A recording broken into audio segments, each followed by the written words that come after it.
Idaho. You are Hi, live on. Sarah. What's up? Hi. Oh, hi, Sarah. How's it going?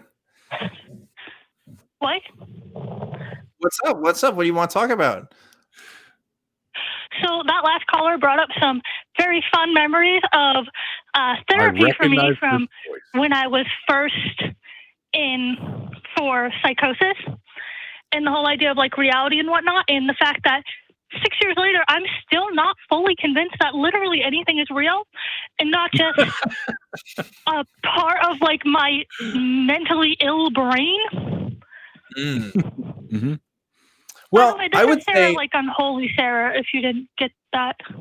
Yeah, I thought so. Yeah.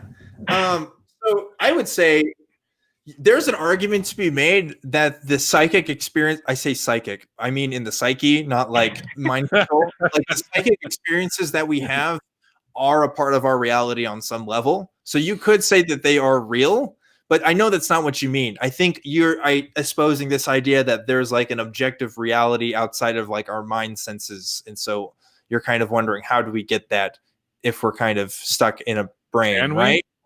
I don't know if we can. Yeah. Well, and just the fact that I have had experiences that felt so real and then just weren't. Me too. Or at the very least, like, my therapist at the time, when I just couldn't get over this, it was like, well, if you aren't living if you're not living in the real reality, because I was like worried that the reality I had experienced in psychotic episodes was real. And he was like, if you're not living in the real reality, wouldn't you rather be living here anyway, where all of your friends and family and everyone else is living, even if it's not real? And that's like the only thing that like kind of got me past it. Right. That's an interesting way to tackle that problem. I would still go back to the idea that even my experiences have to be coming from somewhere. And if it's not coming from real things, even if it's drugs, right? Like that's still a thing that exists in the real world. So like that's still a part of reality. I'm just not experiencing it the same way as other people. So I guess that's my take on it. That's kind of a sloppy take. I'm sure some solipsist could throw down with me any day of the week. That's why I'm a show host and not a philosopher. So, take that as you can. That is something I want to get more into with it, is like philosophy and stuff. When I get to a 4-year school, because I'm only at community college now, I want to minor in philosophy, and that's a big part of why.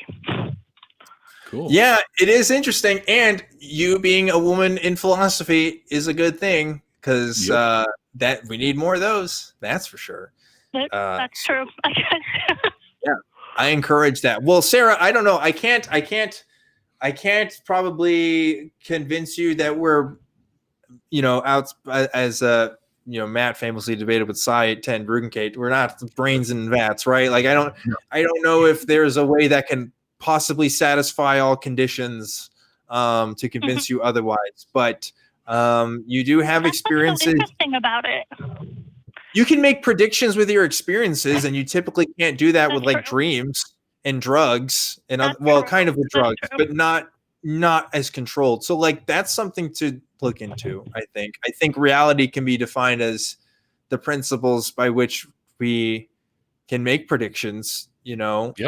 That's you get what I'm saying there, right? Like there is something to it. Yeah, definitely. All right, well that's my existential advice. That's my existential pain relief of the day. Sarah, thanks again for calling in. You're really awesome. Nice to chat with you, Sarah. Yeah, that's really, really funny.